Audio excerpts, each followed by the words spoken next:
Have you thought about the power of one drop of your tears? Think again.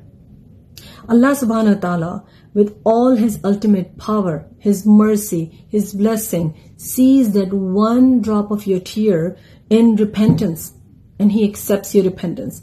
The King of all kings, the powerful, the most powerful creator of the entire universe and the universes, just accepts your repentance being done sincerely with one drop of tear.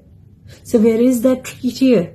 Where is that yaqeen? Where is that faith? Where is that strength of our iman that we actually repent in front of Allah subhanahu wa ta'ala with one drop of tear of sincerity, seeking Allah subhanahu wa ta'ala's mercy, saying, Ya Rabbul Alameen, forgive me for all my sins. Ya Rabbul Alameen, forgive me for all my wrongdoings and embrace me, connect with me and have mercy on me.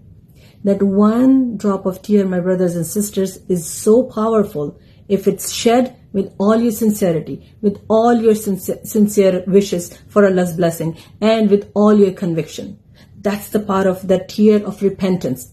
Think again, shed those tears and connect your heart and your mind with Allah subhanahu wa ta'ala, because Allah subhanahu wa ta'ala says, I'm nearer to you than you can imagine.